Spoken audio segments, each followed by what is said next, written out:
tambaya ce akan batun interest wanda banki suke dora wa mutum yayin da ya suka ara masa kuɗi, to wai ya ji an ce babu laifi domin a ciki bankin zai biya ma'aikatansa, amma idan mutum ya ara mutum kuɗi to haramun ne ya ce ya dawo masa da kuɗin da ƙari. don Allah yana tambaya ya abin yake. To a me bambanci mutum zai baka bashi ya dora maka kuɗin ruwa, an ce wannan haramun ne, amma banki in ya baka bashi ya dora maka kuɗin ruwa shi na banki halal ne. a ce za a biya ma'aikata, a ce idan za a biya ma'aikata ko kaɗan. ai shari'a ba ta tafriq bainal mutamathilain, ba ta bambancewa tsakanin abubuwa waɗanda suke kama ɗaya. ka'ida ce ta shari'ar musulunci, kullu salafin jarra naf'an fa huwa riba. dukkan bashi wanda ya janyo ma mutum wani amfani to wannan amfanin riba ne. Abdullahi bin Mas'ud ya ce idan mutum ya baka bashi, idan ka ba mutum bashi kada ka karbi ko da cikin tafin hannu ne na abincin dabbarka, wato ƙari akan abin da za ka biya. saboda haka kuma masu banki ai da masu sun ma faɗa ba kasuwanci suke da kuɗinka ba, intermediation suke, abinda ake nufi na cewar wato su kansu ba da bashin suke yi da ruwa. kuma dama haka ma suke karba, idan suka karbi kudinka sai su yi debiting, wato sai su sakan cewa wannan bashi ne a kansu, sun karbi bashi ne. saboda haka in suka tashi don haka kowace ka nemi kudinka ba zai ciwon kai ba, za su biya ka.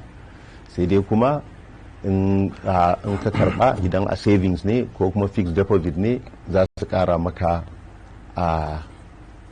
premium, za su kara maka interest a kai. su kuma kudin naka da nasu kudin su yi amfani da shi su ba ma wani bashi, ya je me ya yi kasuwanci da shi bai yi kasuwanci da shi ba, su dai sun bashi kudin su ba su ciwon kai ba, wannan credit ne suka kira shi. saboda haka za su yi debiting din wannan mutum, ana bin sa bashi, in ya biya su da ƙarin da zai ba su bai kai ƙarin da su za su baka ba. bambancin shine abin da suke ɗauka suke hidindimin kansu kuma suke samun ribar kansu. dama shine wannan an asalin bashi kenan, shine financial intermediation din da aka ce ana yi, su ɗauki kuɗi daga surplus unit su kai zuwa deficit unit. bambancin da suke samu tsakanin interest din da suke bayarwa da interest din da suke karba shine ribar su. saboda haka ciniki ne, ba a cinikin kuɗi ne, samun amfani ne a cikin kuɗi, saboda an bayar da bashin sun baka kuɗin ka kai amfani da su, ka dawo musu da kuɗin su da kuma ladan amfani da kai da kuɗin. to ladan amfani da kuɗi shine ainihin riba. saboda haka wannan babu iskali a ciki, babu duk waɗansu shubuhat da ake kawowa malamai duk sun yi bayani a kansu, babu kuma wata shubuha mai ƙarfi wadda za ta nuna kan cewa wannan abin wato ba haramun ba ne, bal haramun ne, kuma shine ribar da Allah maɗaukakin sarki ya haramta, ta ce ribar jahiliya.